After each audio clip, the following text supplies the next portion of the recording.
these socks on for me or not? And why can't you put them on for yourself? I can't bend down, can I? I'm in agony with it. I've either got to leave them on or leave them off. And you left them on. How'd you get them off? Her upstairs took them off. And once you put them back on again, I can't say I blame her. Yeah. Get off. What do you do with that? Put that down.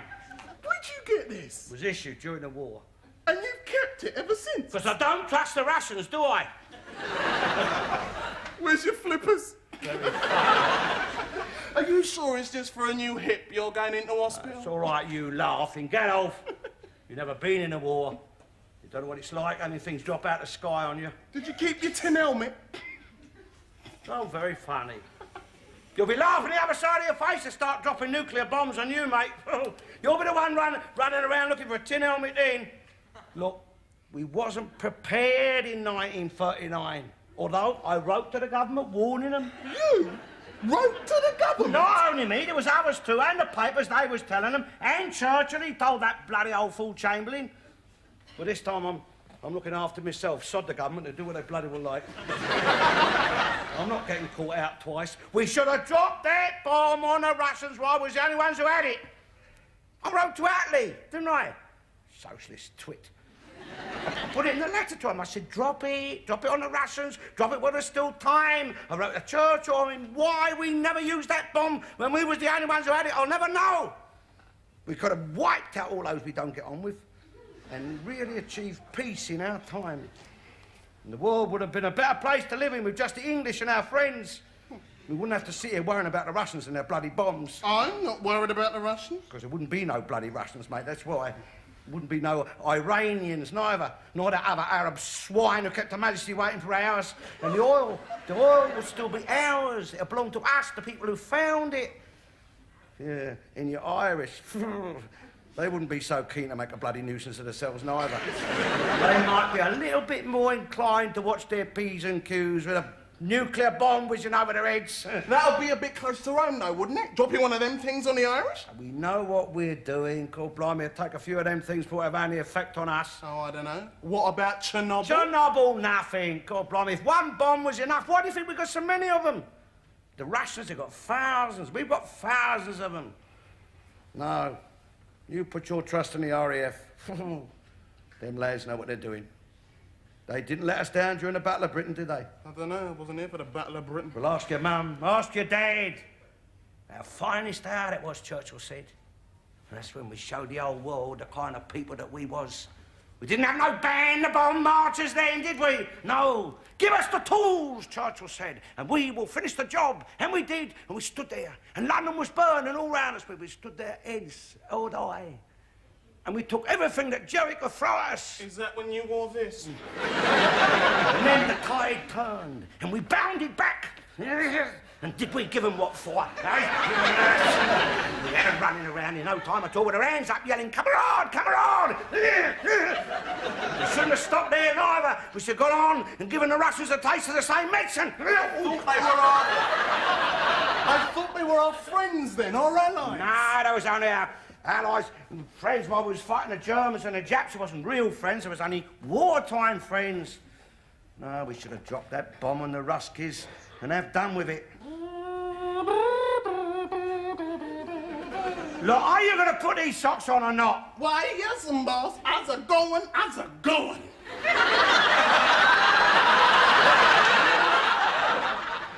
So you won't be with us for Christmas this year, then? No. Be better off where he's going. Have a good time in them hospitals, Christmas. Not going to celebrate. It's not a hotel, you know. My Aunt Ethel was in one of them at Christmas. Best Christmas she ever had. Was her last one, though. Don't forget to let us know which ward you're going to be Oh, in. yeah, I'll pop out. I'll come round and tell you. Well, we'll want to know where to send all your presents. Yes. It's a bit hard, though, isn't it? I mean, being in hospital for Christmas. I mean, Christmas is for the family. People travel from all over to be together. Aunts, uncles, little children playing with their toys, all together again, and I reckon you could be the lucky one. You'd be better off in hospital, as long as there's not too much wrong with you. Gonna get a new leg. leg, aren't you, Mr. Garnet? Oh, it's just your hip, isn't it, Mr. Garnet? Make sure they know that.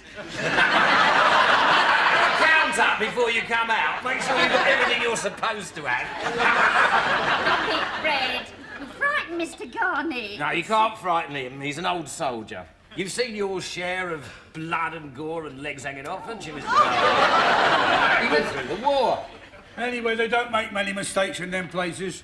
Not these days. No, I don't know, Arthur. Christmas, everybody's had a few, and they're no exception. They get a few down them, and... Ooh! What's that I've just cut off? Well, my sister, not the one I'm spending Christmas with, but the other one we lost. Well, I won't go into details, not with Mr. Garnet sitting here. I mean, not with him having to go into one himself tomorrow. But I blame them for her. I still say it was them what done for her. I won't go into details with Mr. Garnet is sitting here. But there was nothing wrong with my sister. Hale and hearty she was, and fit. Well, fitter than him. Well, she's just a little bit poorly. But whatever they done to her in that hospital, it was criminal. Should have been locked up, all of them. And that was Christmas. Fred, buy Mr. Garnet a drink. He's gone all white. You'll be all right. Them blokes are doing them all day long. Hundreds of them. Yeah, never mind, Mr. Garnet. It might never happen. And one thing, in your favour, if something does go wrong, you won't know nothing about it. You'll be out. You'll be under the old anaesthetic. You'll just wake up dead. It's the best way to go. Come on, cheer up. Have a whiskey. Come on, Merry Christmas.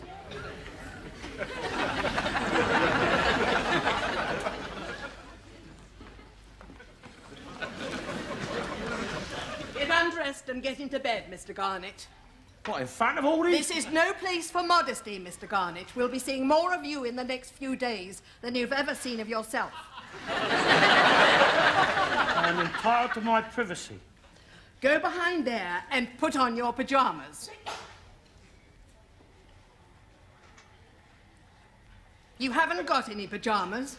What you wear in bed, then. Not what you wear all day, I would hope. I see, you do. Put this on, take your clothes off. Take all your clothes off, Mr. Garnet, and throw them out. There.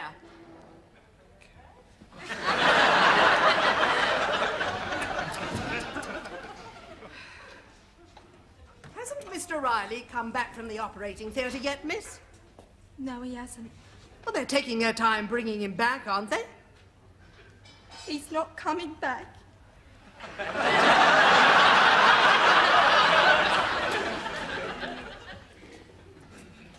Mr. Jenkins again? Not this time. Leave that, nurse. Get these fumigated. Oh, God, he's here again. The rabbi, isn't he? No, he's a scrounger. He comes in here regularly and eats all their food. The ones who are too sick to know who he is or what he's doing. I'm always chasing him out. Thank you very much. Perhaps a piece of chocolate. Yes, the grapes are very nice, you're right. Maybe I have a few, but later. You see, grapes, they don't agree with me. Also, I shouldn't be eating chocolate. Now, a banana, yes. I will say yes to a banana. But later, I shall have to eat it later. Hello now. You see, Out you go. I've been telling you before about coming in here. I come here to visit my friends, my customers. I was a watchmaker, everything, bikes, Bikes? whatever. But bikes, I was the king. Everybody who had a bike comes to me. Sixpence down, you ride to work, to Southend, everywhere. Have a chocolate. Be capable. Why walk? Rabinsky has a bike for you. I was one of the first people who stopped walking. And then I saved shoe leather.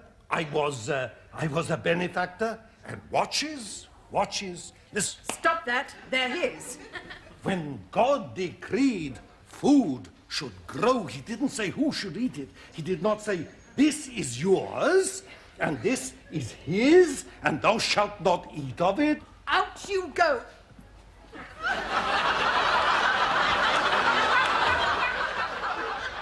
You should be smoked. Hard you should be smoked. You are denying God's generous world to his children. Oy vey, oy ya.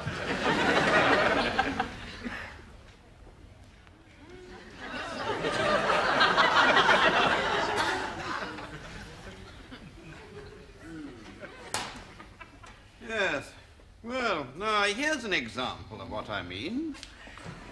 Old and helpless, unable to care for themselves. A burden on their relatives and the state. And this is one of the problems medical science is creating. What are we to do with it? You see, our ability to prolong life beyond an adequate degree of self-support is a dog's dinner of a mixed blessing, I think. Agreed? Well, what have we got? Hip replacement. Well, now, you see, there's talk of an age limit for this type of surgery. Well, we have to draw the line somewhere. Lack of resources will force some kind of limit. But there's many still believe in keeping the old banger going. Any pain? There may be some. It's difficult to say. Such a bad patient. This one belongs to Mr. Doggerel, doesn't he? He's doing the replacement. Yes, fascinating business, spare parts. They're bolting together all sorts of add-ons these days. Well, it's engineering, really. Yes. Doggerel is more of a mechanic than a surgeon. I know what I'll do. I'll buy him a soldering iron and a fret saw for Christmas. Merry Christmas to you. Come on. I'm surprised he got in there so quick with that hip. I mean, some have waited for years. Yeah, it's his daughter, very friendly with that new doctor. What, get away. Is he, Yeah. Also, it's that Blackie. With this council, black up, put on a woman's skirt, turn queer. He's got him living with him, hasn't he? Oh, yeah. Will he be getting brownie points there, won't he? Is that the leg they're going to chop about? The surgeon marked that himself, says there won't be no mistakes. Oh, you don't want them doing the wrong one. Be careful if you have a bath tonight, Alf. You don't want to wash that off. I was bath this morning, didn't I? Thought there was something different about you. You wouldn't think the surgeon would have to mark it. You'd think he'd know which one it was. I'd worry if that was me. No. They just want to be sure. Oh, I should hope so. Your Alf won't be the only one they're doing, will he? No, there'll be a few of them. Well, I mean, I'm not going to expect a top-grade surgeon drag all the way down here just for old Alf. We've got to make it worth his while. He'd probably get paid by the dozen. Do they make a lot of money doing that sort of thing? Oh, yeah, thousands. It's about 2,000 if you go private. Yeah, well, if he only does a dozen tomorrow, you see, that'll... You see, the fact they've marked the leg, that means they'll be wheeling them in. Oh, they work hard then. That's 24,000. Blimey, for that money, no wonder it's a closed shop. I mean, you wouldn't have to have not much more skill with a knife cutting meat than an ordinary average butcher, would you? Nowhere near like that. It doesn't matter how fast he went. No, there's a big difference. They're cutting people who are alive. I mean, one slip end. It's not a side of pork, you know. Well, there's no skin off their nose, alive or... Well, they just get the same money. They don't dock nothing for... Oh, not in front of... I see the hammer's lost again. They shouldn't work them so hard. I mean, if that man's got to be chopping up dozens of people, well, that causes mistakes. My poor sister. I told you. She was in here. This is where it happened. Could have been this bed. No! I'm sure Mr. Garnett doesn't want to hear about that. Mr. Garnett wants cheering up, don't you, Mr. Garnett? You're upsetting Mr. Garnett. I know how it's done. Fred. No, they're very clever people. Mr. Garnett is in very good hands. It's a very simple operation. It's what they call minor, very minor. There's no worry about it. No? Not dangerous? Not a bit. That's what happened to my sister when she come in here. When she come in here, there was nothing wrong with her at all. She didn't have hip replacement, though, did she? No, nothing as complicated as that. Hip replacement is not complicated. Oh, don't you worry, Mr. Garnett. My Fred knows all about it, don't you, Fred? What they do, they slash the buttocks, so they pull the whole hip joint right out, and then they dislocate it. And then they saw off the top of the thigh bone, that's the knuckle part of it. A lot of people ask for it afterwards, take it home with them. For a souvenir? Yeah. Or the dog. That's if you're private, because if you're on National Health, they keep hold of it and they sell it as fertilisers. Or dog food. Yeah.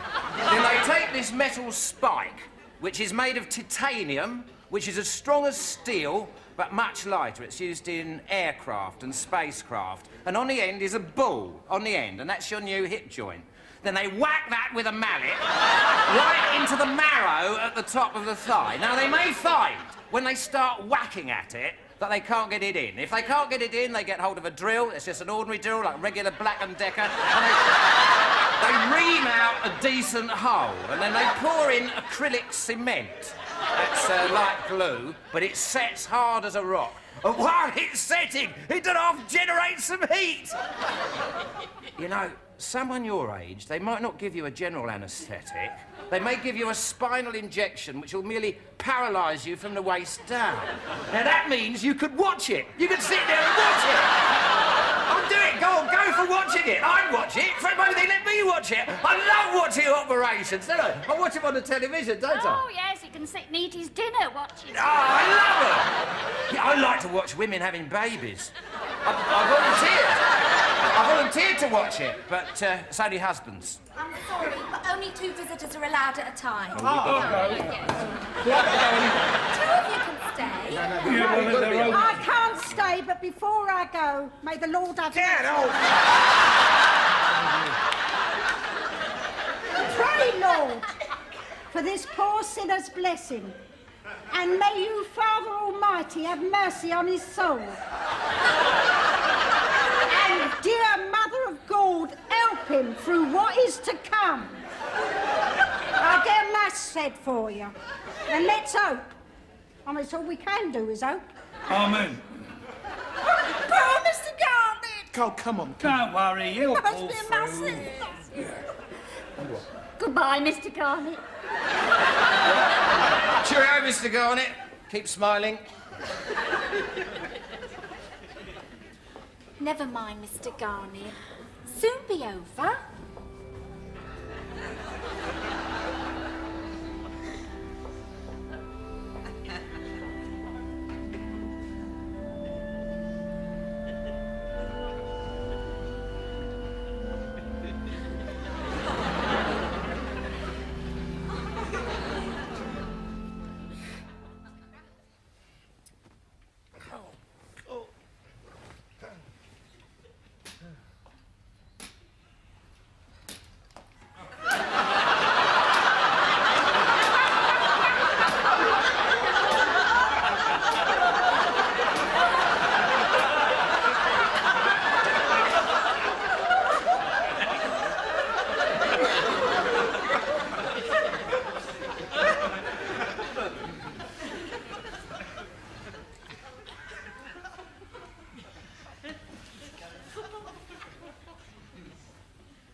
Ah, me little beauty! No,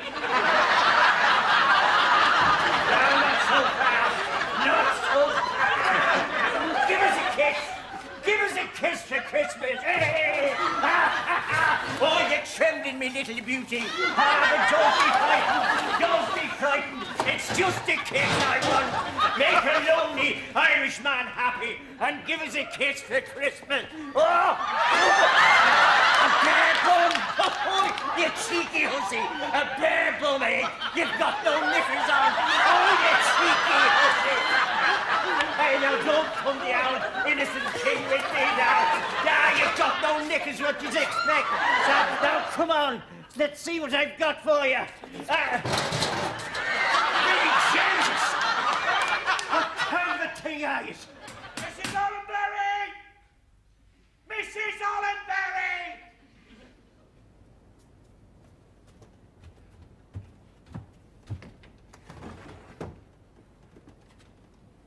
Oh, God. Ah.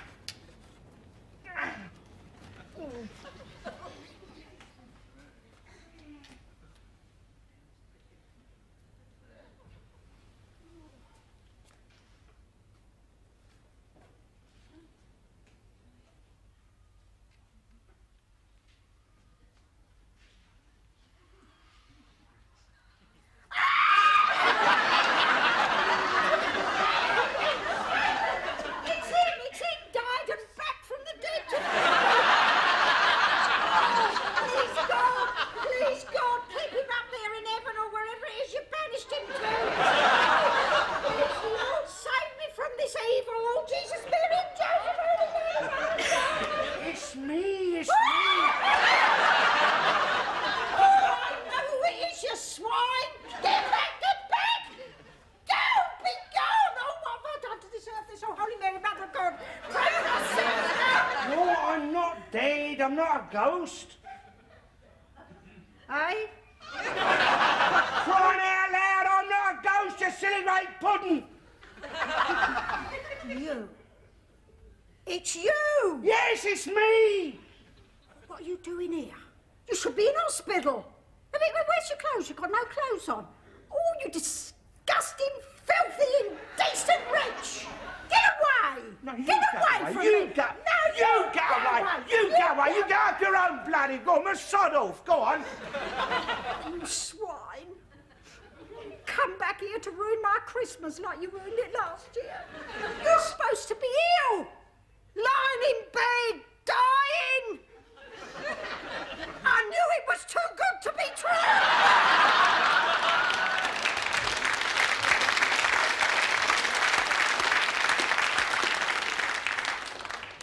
And a Merry Christmas to you, too.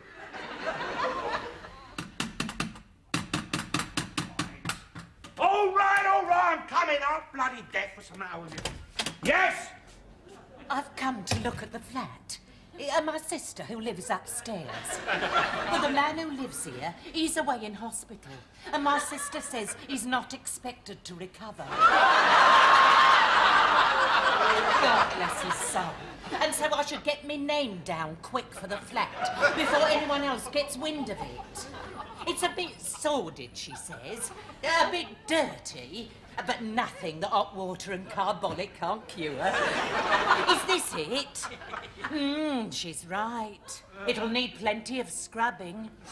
And plenty of carbolic, too. Will it? Well, you can take your carbolic, missus, and use it where it'll do more good.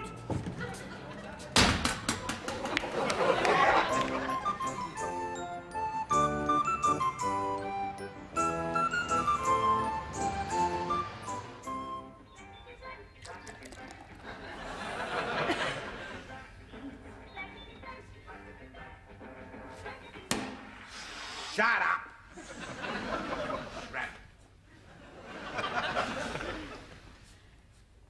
Now they can stick their Christmas. This is what he sent his son down here for, to save this lot. He was wasting his time. You're too easy on them, Lord. You ought to come down here and give them all a good thumping. Let them know what you mean by Christianity. I'd give them Defy Me if I was God. Oh, blimey. I'd be down here with a bloody big stick, I would. I'd teach them how to behave like Christians, I would. They wouldn't defy me if I was the Christian God. Who are you talking to? Nobody. Mind your own business. Are you coming upstairs? No, upstairs with her, I wouldn't demean myself. But she's having a party.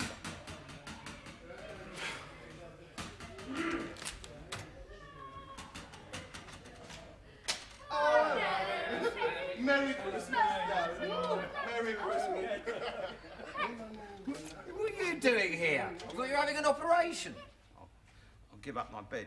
You must know. I'll give it up to someone who needed it more than me. It's Christmas, isn't it? Time of goodwill to all men. Done my bit towards it. You coming upstairs to the party, then? No. You ain't going to sit down here on your own, are you? I've got things to do. What have you got to do, Mr. Garnett? Look, there's more to Christmas just eating and boozing. Oh, that's what I always say. Or there'll be more holy day, which a lot seem to forget. You done your share of eating today, dear? Not without thinking about those less fortunate. £15 turkey, not much left of it. We had a bit of pork, just enough for two, but plenty. If I'd known you was going to be on your own, Alf. And who did you think I was with, eh? Oh, Yeah, come on, let's go. Come in.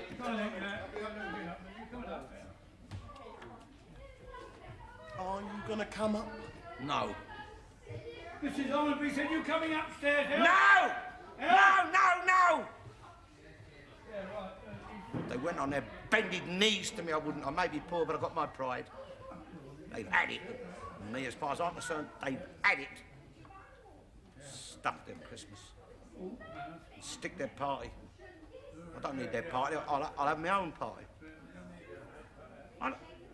I'll enjoy myself much better on my own. I'll have a nice, quiet little party all to myself. I'm happy. I'm happy too. They're not the only ones who can enjoy themselves. Mr. Garnett, are you coming up here? There's a drink poured out for you up here. Come on, Mr. Garnett. Come on. It's Christmas. Oh, well. Can't be too hard on them, I suppose. It's Christmas, isn't it? Right. Mind that new stair rod, Mr. Garnett, only I'm polished underneath it. Ow!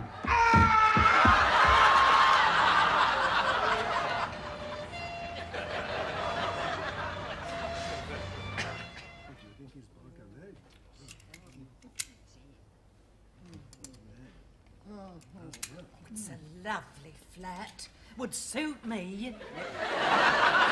Cheerio, Mr. Garnett. Merry... Better New Year, eh? She's not having my flat. Marigold, you tell her she's not having my flat. You're not